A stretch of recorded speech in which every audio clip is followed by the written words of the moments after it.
The following program is made possible by a grant from the Carlsbad Community Television Foundation.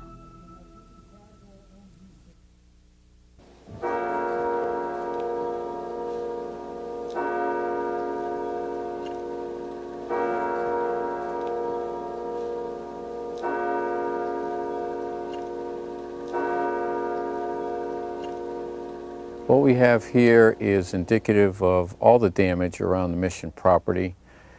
We have damage to a wall where the adobe and the plaster is starting to separate, either due to water damage or just due to the sun beating down on the building and having that moisture between the plaster and the adobe start to separate. This facility is in danger of destruction by an earthquake. We don't have earthquake retrofit. The Mission is 206 years old and it's in need of repair. There's a lot of things on an ongoing basis. I mean, if you don't maintain something, it's going to break down. We do not have enough water at this point to fight a major fire. We have our antiquated wells, and without connecting to city water, if we have a major fire, we could be lost. If you take the worst case, the state could come in and say, you can no longer have people visiting the Mission. People cannot go into your museum, and it'll be a condemned building.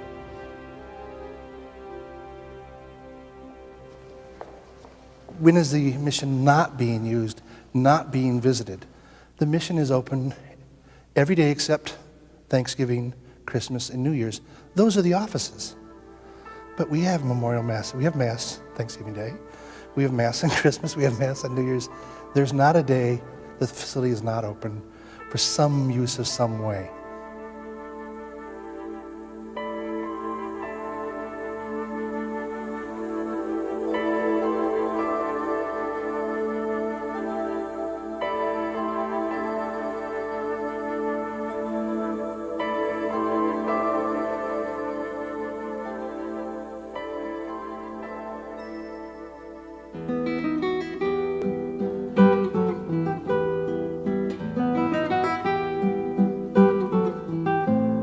First time I ever saw the Mission, I was in awe because it was huge and magnificent.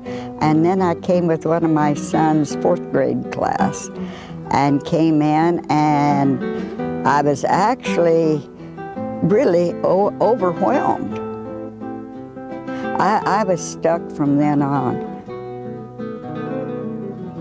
I think what impressed me the most was the size of the Mission compared to other missions in California, and especially this quadrangle. I thought it was very well done and very peaceful. The Mission's beautiful. It's just a beautiful place spiritually. The view, the landscape, the surroundings. It's just a beautiful area. We love to come and learn about what the Franciscans came and did to help the people of the area.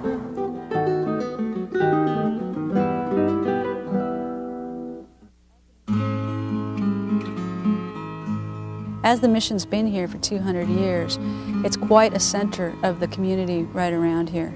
And it's nice because it didn't turn commercial like some of the missions have. The friars still live here, and we still provide a lot of community services for our retreat center and for the cemetery.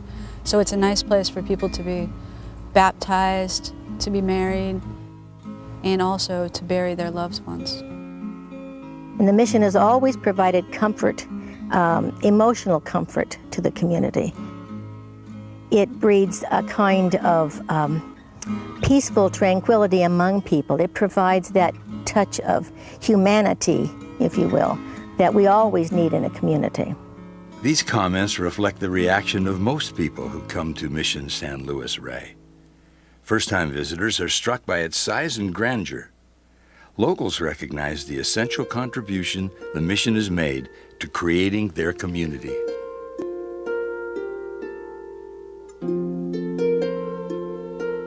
The Mission was the community early on. I mean, certainly you could argue the Luiseno Indians had their own community, but in a sense of what we know today as a community, it was self-sustaining, brought agriculture, brought roads, brought routing of water, livestock, gardens, everything that you would need to support a community.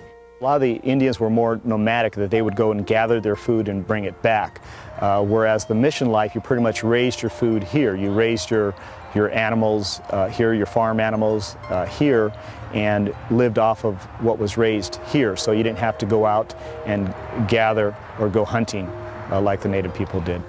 It brought all the farming industry that we have in California. Everything we're proud of in California began in the missions. The wineries, the olives, the oranges, whatever fruits and vegetables we have, grains, cattle, they all came with the missionaries.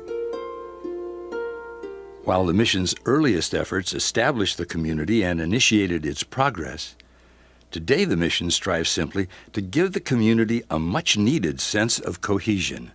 California Native Plant Society donated 50 native oaks to us, to the mission, and St. Francis is the patron saint of the environment, and we've been very blessed with this 55.2 acres, so we want to plant it well, and we're really looking at reintroducing native plants, because we really do want this to be an educational place.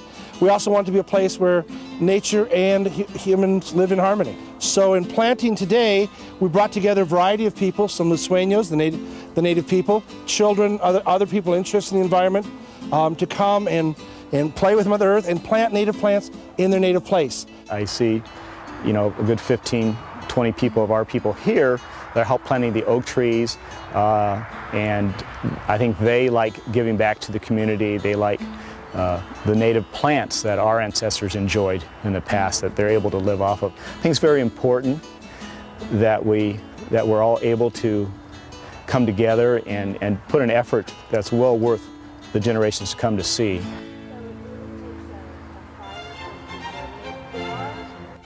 We have several events out here. We have had our business expo here in the garden.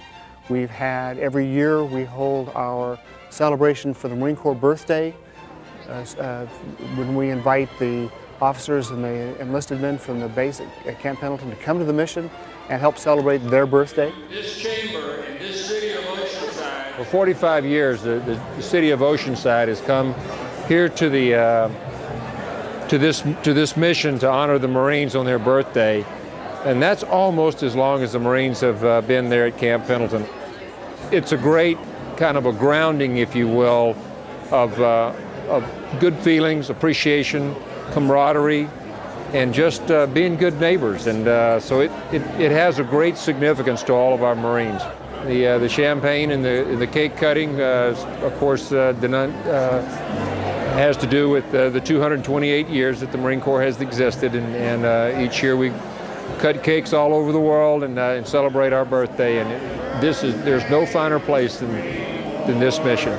Happy birthday to you. Some of the many events held at the mission bring added benefits. We hold social events here at the mission that raise money. The big one is the Heritage Ball, which is the longest running black tie get-together in North County. We host things like Pepper Tree Day, and we have a number of young people and not so young people who come here to celebrate the oldest pepper tree in the state, right out in back of us here.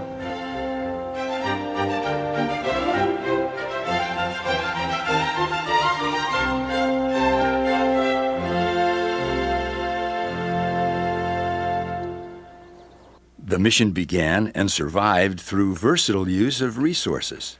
It continues to sustain itself using only the assets it has.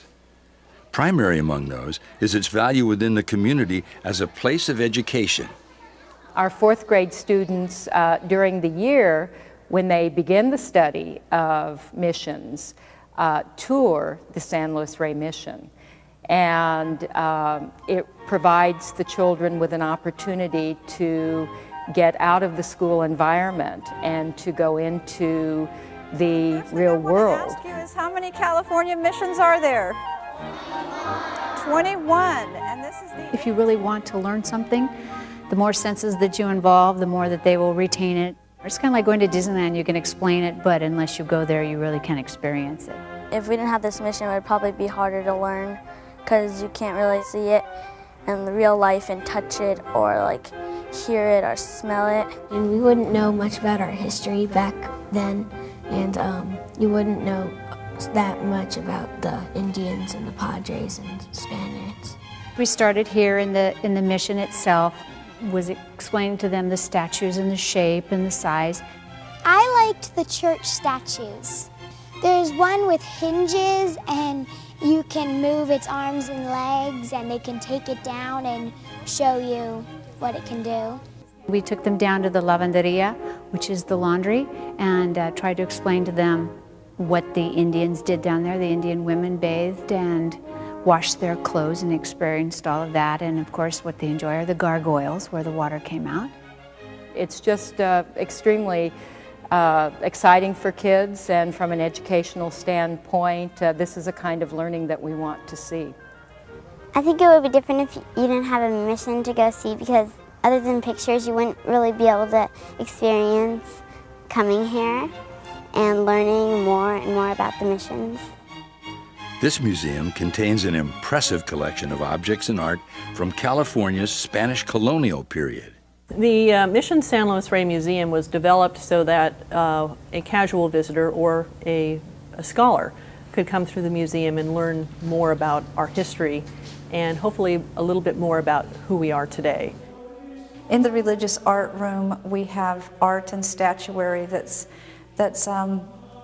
invaluable in its teaching guides and precepts. It holds various sculptures and items that were used as teaching tools by the Spanish friars because of the language barrier between them and the Luiseño Indians. We also have the document signed by President Lincoln, and that was signed 6 weeks before his assassination, returning this mission to liturgical control. The vignettes are different rooms: La Sala, which is like a living room, the bedroom of a friar, the trades, the industries. So what those vignettes do is they let the visitor see what life was like and what kinds of things that they used and how they lived. So from one exhibit to the next, they can see what life was like in the 1830s. With a carefully designed and maintained museum as its educational hub, Mission San Luis Rey attracts more than 20,000 fourth graders and about 50,000 tourists each year. But the mission has done even more to generate revenues by maximizing use of the facility. In 1968, when the Franciscans closed the college seminary, we then looked at this wonderful facility that we had here at Mission San Luis Rey, looked at all those bedrooms and said, what should we do? The province has been very involved in retreat ministry. And retreat ministry has really evolved over those 25 years, from being primarily just Catholic and quiet, prayerful times, to now the retreat ministry is open to, we have about 15,000 visitors a year of all faiths, all kinds of different groups. And we have a program where we do quiet days. For $15, you come, you get fed lunch, you can have a room, a place to nap, a place where there's no phones, a place just to escape, to spend time reflecting on life or whatever the person needs. And so it's a whole wonderful place of people coming together, dealing with real issues, dealing with social justice issues, dealing with the problems of today. The Franciscan spirit is still here, that we're still trying to do the things that were part of our history, but is still going today. And that's part of that. This is a living mission, not just an historical museum. And although it is definitely a living mission, one of San Luis Rey's most popular features is the tranquil haven for those for whom life has ended. Its history and its beauty make this serene area an important contributor to the mission's cash flow. The original cemetery was probably about a third of the size that we find now. It was the oldest section is what's closest to the church, and you find the earliest burials are there. The oldest marker, I believe, the last name is Hayes, and you see that right as you come out of the church door. But then you have the Alvarados, the De Bendinis, the Picos, the Marones, many names that you read about in history books that established early California. It was reported that Father Perry had a very good relationship with the local Indians that he baptized here. And so the monument that he put up for them is a rather large monument. And it's in a very prominent place right outside of the mortuary chapel. We bury every year a little over 200 people here in the Mission Cemetery. And in 8 years we sold out 2,000 spaces.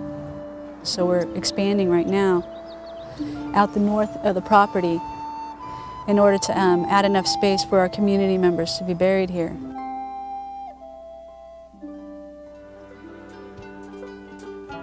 Hoping the mission's historical significance might make it easier to get federal subsidies, the Franciscans petitioned Congress in 1970 for designation as a National Historic Landmark. So that designation of National Historic Landmark is because of the uniqueness of the church, its architecture. The four walls are the original four walls. And really the whole structure of the mission itself. It was once the largest building in all of California in 1830. Being designated as a historic landmark does attract more visitors, but it hasn't brought the additional funds necessary to maintain and preserve a 200-year-old 55-acre property. Unfortunately, the money that is generated by the mission through the cemetery, through the retreat center, is not enough to handle the daily maintenance and upkeep and the payment of the employees. We currently receive subsidies from no one, not the Catholic Church, local government, federal government, county, city, state. We do raise money. Your question ought to be, do we raise enough? And the answer is no. We do not have any money for capital improvements. We have no money for preservation, very little for restoration. We're under a deadline of 2006 to do a seismic upgrade for the mission. We're talking hundreds of thousands, millions of dollars. And there's no way right now that we can afford to do that and just keep the lights on in the mission. The severe condition of the mission's deferred maintenance and its dangerously antiquated infrastructure is not apparent to most visitors and guests. And if you can see, one of the beams above my head does show some damage that has the building tweaked a little bit and the beam split. And they took some steel plates and drove some bolts through them to try and maintain the integrity of those two beams. And as you can see, there is damage to the wall from water.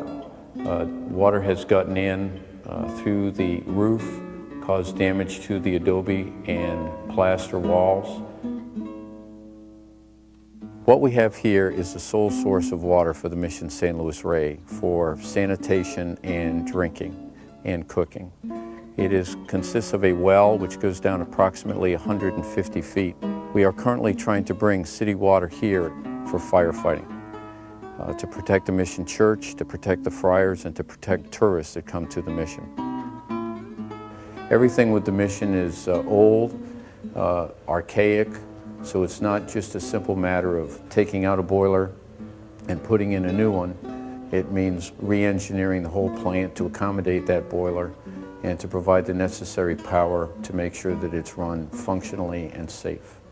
The mission's annual operating budget is around $2 million. The estimates to provide seismic retrofit, to repair and repaint the buildings, and to modernize the plumbing and electrical systems greatly exceed this amount. We need $100,000 to paint the Mission Church and all the buildings that we look at that are white. The seismic retrofit of the Mission Church itself is an additional $600,000. And seismic retrofit of the remaining buildings is $1 million. City water for firefighting, $308,000. Water for drinking and sanitation, another $550,000.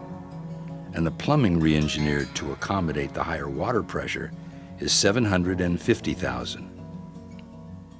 Bringing our grand total to $3,308,000. With its limited annual income, the mission currently lacks the financial resources needed to pay for these critical improvements. The mission needs to establish a constant stream of income so it can support itself, so that it's no longer in jeopardy of basically losing this mission. Plans for the future, well, to try to help our income is to build a retirement center. And in that way we will have a couple of hundred units, people who will actually be living on the mission grounds. They've taken a long time to develop the ideas about what they actually want to take place here, what would make good business sense and also make good historical sense to coincide with what the mission's values are. There's a 7-acre parcel that's been set aside specifically for the retirement home.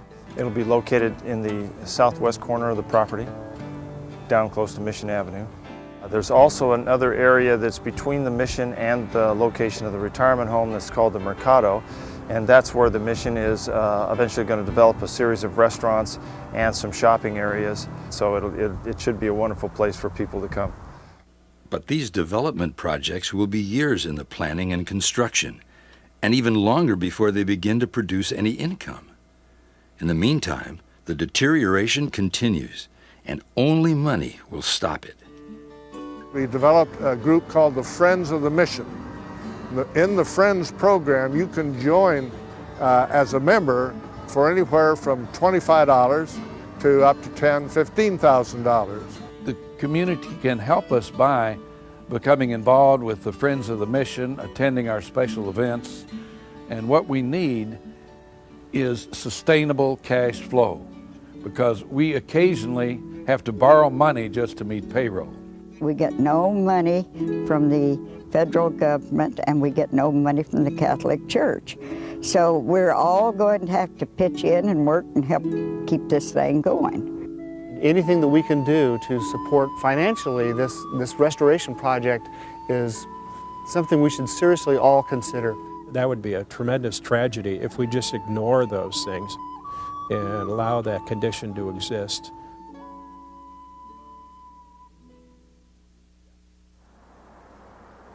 Few doubt the indispensable role the Mission San Luis Rey plays in the community.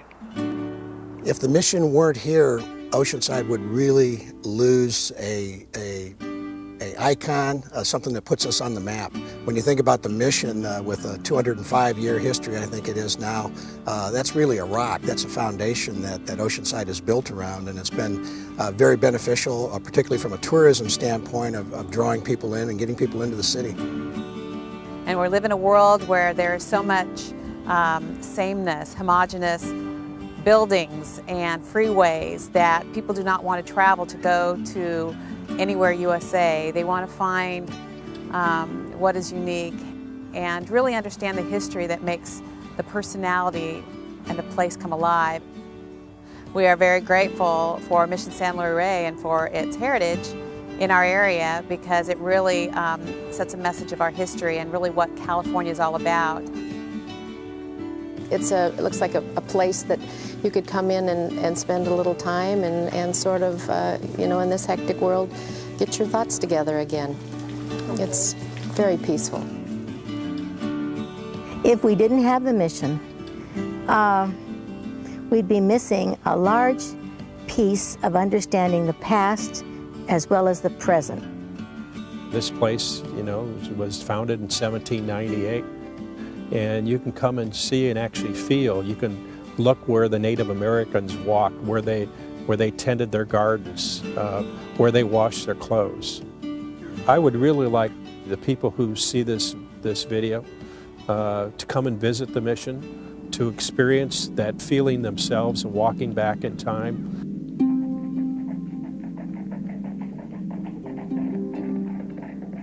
We left Oceanside last Sunday afternoon. braving the heat and a limited quantity of dust, bent on seeing the old mission. Leaving our conveyance, we turned our attention to the building whose dilapidated tower held up its head for our inspection. It creates within one a feeling of reverence to gaze upon such ancient workmanship, remembering that the hands that had so long and so untiringly worked fashioning those walls had long since ceased to do in this world. South Oceanside Diamond, May 18th, 1888.